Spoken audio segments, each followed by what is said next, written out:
No vídeo anterior, aprendendo Deep Learning, nós escrevemos um programa Hello World utilizando Python e TensorFlow.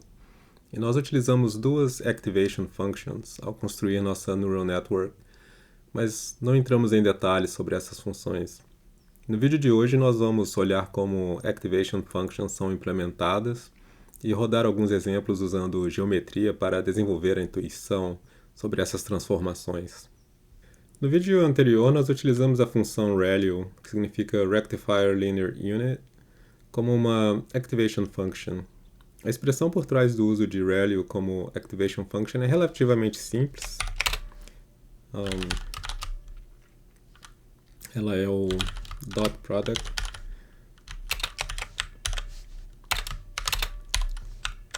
e a soma. Então, ReLU tem como input o resultado da expressão do dot product e a soma de tensores. O input são os nossos dados. Então, no exemplo anterior, o input são as imagens de dígitos. O tensor W e B são valores que o framework inicia com valores aleatórios e que, à medida que o treinamento prossegue, esses valores são alterados. Nós vamos falar mais sobre isso em vídeos futuros. Hoje nós vamos nos focar na Activation Function.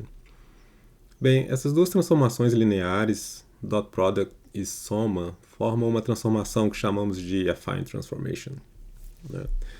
Então, a gente pode começar pelo dot product, que tem várias aplicações práticas. Por exemplo, podemos utilizar o dot product para nos dizer o quão similar são dois vetores. E fazer o import. Então a gente pode, por exemplo, utilizar os vetores unitários. Então vamos fazer o dot product de dois vetores iguais. Rodar o nosso exemplo. E a gente tem o número 1, mostrando que esses valores são idênticos, Esses dois vetores são similares. A gente pode rodar outros exemplos. Então, por exemplo, se a gente rodar esses dois vetores unitários, eles têm um ângulo de 90 graus e a gente vai ver que a relação entre eles é zero. De forma similar, se eles forem o mesmo vetor, mas com direções inversas, a gente vai ver que o resultado é menos 1. Então, em videogames, por exemplo, isso pode ser utilizado para nos dizer se um objeto está atrás do outro, por exemplo. A gente pode usar a geometria para ajudar a construir a intuição sobre essas transformações lineares. O dot product pode ser usado para rotação de imagens, por exemplo. Então, a gente pode definir, por exemplo, um quadrado e fazer o plot. Então, usar pyplot e vamos definir os vértices de um quadrado, por exemplo. Então, a gente pode começar com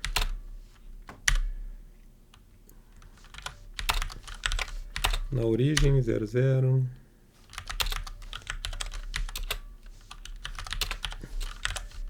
Ok. Então a gente tem os 4 pontos. A gente pode fazer o plot. Vamos pegar os valores de x e depois de y. Colocar o grid também. Se a gente executar nosso exemplo,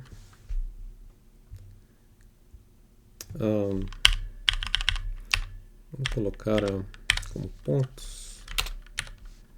Então, por exemplo, ok. Então a gente pode ver aqui os nossos 4 pontos que definem um quadrado. E se a gente mudar o plot para fill, a gente consegue ver o quadrado pintado de azul. E Nós podemos agora construir uma matriz para fazer a rotação utilizando o dot product, né? Similar ao que o framework de videogames faria. Então, vamos fazer uma rotação de um ângulo, por exemplo, de 30 graus, né? Aqui tem radianos. Então a gente pode chamar a nossa matriz de um fator de rotação, né? Então, isso aqui é uma expressão bem comum, essa matriz para rotação de imagens. Então,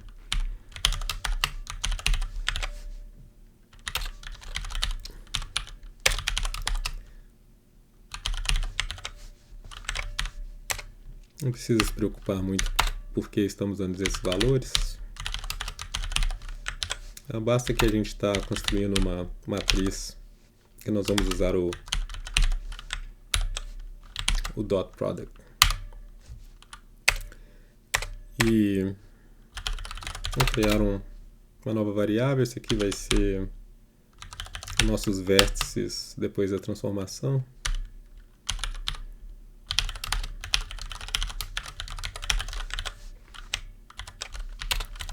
E aqui a gente vai fazer o dot product, então, né? De cada vértice.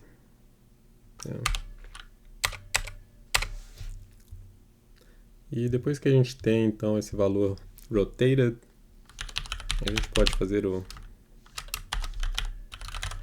plot da mesma forma anterior. Pegar os valores x, os valores y, vou colocar o grid também, né?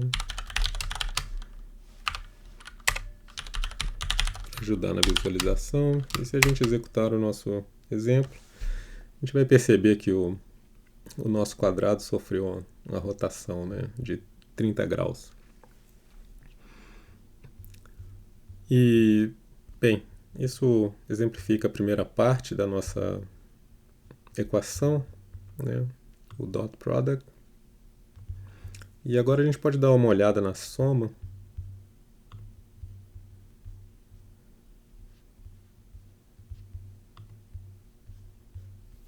A gente pode utilizar a soma e a soma faz a translação da imagem, né? Então, criar uma variável e vamos supor que a gente vai fazer mover a imagem, né? Por exemplo, menos 0,25 vai na direção esquerda e menos 1 ela vai para baixo, né?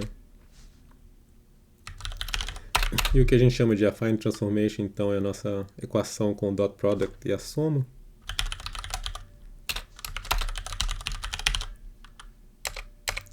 E agora, se a gente fizer o plot,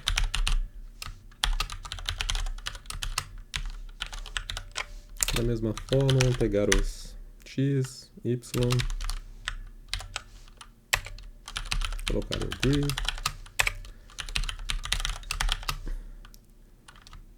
E se a gente executar o nosso exemplo agora, a gente vai ver que nossa imagem que tinha sido sofrida a rotação agora se moveu no eixo x e y, né? Se a gente comparar, você vê aqui que a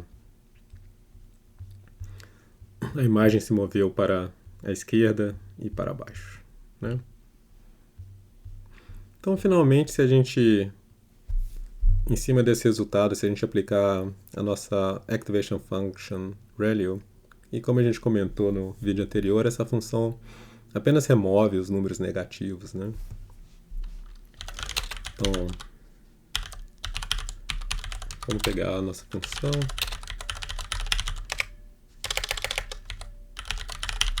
Activations. Chamar a nova matriz de Activated.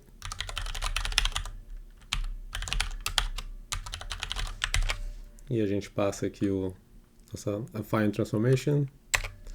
E se a gente fizer o plot da mesma forma, colocar o grid.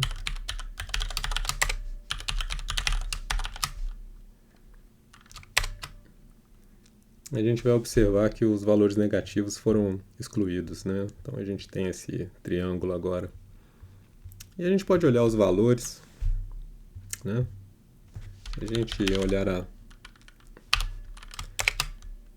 fine, a gente tem essa matriz. E se a gente olhar o resultado depois de ReLU, a gente vai observar que os valores negativos foram substituídos por zero. E apenas os valores positivos foram mantidos, né?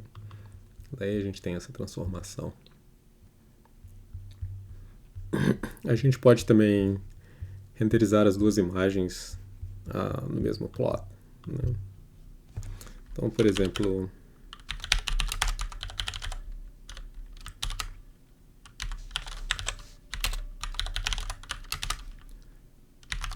XY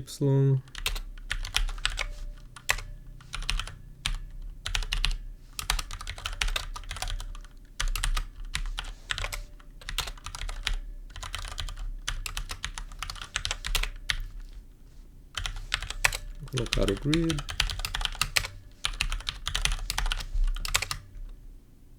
E aqui a gente pode ver o resultado da transformação, né?